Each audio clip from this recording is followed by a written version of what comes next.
কারণে সেই সংস্কৃতি থেকে তারা বেরিয়ে যেতে পারছে। আমাদের সংস্কৃতি ছিল মিলনের সংস্কৃতি, আমাদের আবহমান কালের সংস্কৃতি হচ্ছে ভ্রাতৃত্বের সংস্কৃতি, যেটা মিলনের বোধে উদ্বুদ্ধ করে।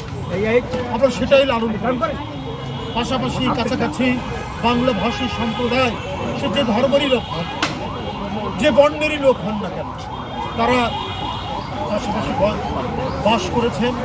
একই সাথে আমাদের সামাজিক উৎসবগুলো আমরা পালন করেছি, একসাথে চর্চা করি। ধর্মীয় উৎসবগুলো আমরা নিজ নিজ সম্প্রদায় করলেও প্রত্যেকের উৎসবের প্রাঙ্গণ ছিল। আমরা যেমন দুর্গাপূজায় আমাদের বন্ধুদের বাসায় নেমন্তন্ন খেতে যেতাম, আমাদের ঈদে মিলাদুন্নবীতে, কোরবানি ঈদে আমাদের হিন্দু বন্ধুরা আসতেন।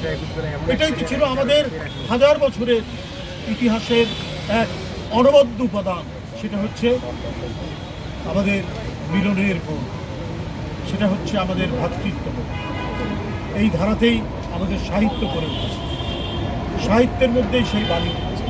আপনারা জানেন, মধ্যযুগের একটি কবিতায় বলা হয়েছে, সবার উপরে মানুষ সত্য, তাহার উপরে নেই। এটা ভাবা যায়। ইউরোপের মতো আমাদের এখানে রেনেসা, ইন্ডাস্ট্রিয়াল রেভলিউশন এই ধারাবাহিকতা হয়নি, কিন্তু মধ্যযুগের এক কবি, গ্রামীণ কবি, তিনি বলে বসলেন, সবার উপরে মানুষ সত্য, তাহার উপরে নেই। কি অসাধারণ কথা!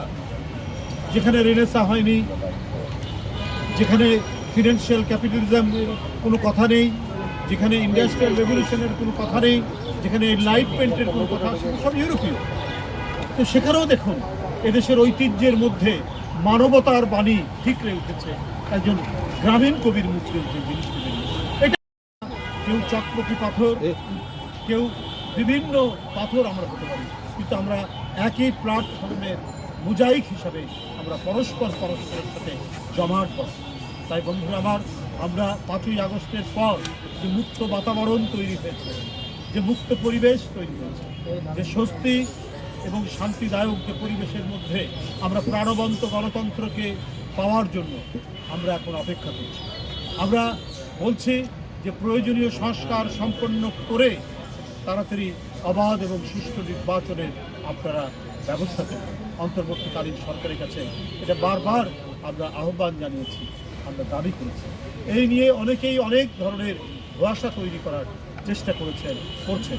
আমার মনে হয় অন্তর্বর্তীকালীন সরকার সেই সময় কান না দিয়ে অতি দ্রুত, যার প্রতীক্ষা দীর্ঘদিনে, যে দাবি করতে গিয়ে ইলিয়াস আলী নেই আমাদের কাছ থেকে, চৌধুরী আলম নেই, সাইফুল ইসলাম হিরু নেই, সুমন নেই, জাকির নেই, অসংখ্য নাটক কর্মী আমাদের নেই, শুধু আবাদ সুষ্ঠু নির্বাচন নিশ্চিত করা এই দাবি নিয়ে গণতন্ত্রের অন্যান্য যে উপাদানগুলি সেটি প্রতিষ্ঠা করা, আমাদের মাঝ থেকে মানবিক সাম্য, আমাদের মাঝে ন্যায় বিচার, মানুষের শেষ আশ্রয়, এটা শেখ হাসিনা একেবারে উচ্ছেদ করেছে।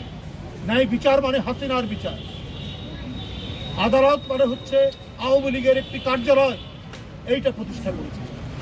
এখন সেই জায়গা থেকে আমাদের ফিরে আসা, আমরা শিল্প সংস্কৃতির চর্চা সেখানেই সমৃদ্ধশালী হবে, যেখানে গণতান্ত্রিক পরিবেশ থাকবে, যেখানে কেউ আগুন দিয়ে কিছু করাবে না, যেখানে সবাই নির্মাণ করবে তাদের যে শৈলী, সে শৈলীর বহিঃপ্রকাশ, এই ম্যানিফেস্টেশন আমাদের সংস্কৃতির অঙ্গ।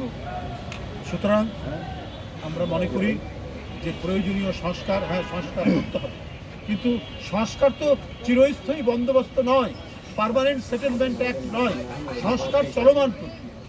এখন যতটুকু করা যায় হবে, আবার যারা ক্ষমতা আসবেন অনেক জায়গা থেকে অনেক দাবি আসবে, কথা উঠবে, সেটা রাজনৈতিক দল এবং জনপ্রতিনিধিরা সেটাকে বিবেচনায় নিয়ে সংস্কারের ধারাবাহিকতা চলবে, কিন্তু গণতন্ত্রের ধারাবাহিকতা তো বন্ধ রাখা যাবে না।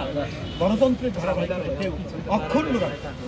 আমরা এই সব কিছু নিয়েই আমরা একই ধ্যানের মিনার এখানে যারা উপস্থিত হয়েছি, আমাদের শিক্ষকবৃন্দ, আমাদের এখানে যারা ছাত্ররা আছেন, তো অন্যান্য রাজনৈতিক দল যারা আছেন, তারা গণতন্ত্রের জন্য লড়াই করেছেন।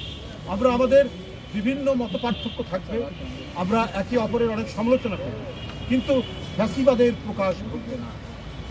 কারো মত প্রকাশের জন্য সেই ভল্টিয়ারের উদ্ধৃতি নেই। আমি তোমার সাথে আমার ভিন্নতা থাকতে পারে, কিন্তু তোমার মত প্রকাশের স্বাধীনতার জন্য আমরা আমাদের জীবন দিই।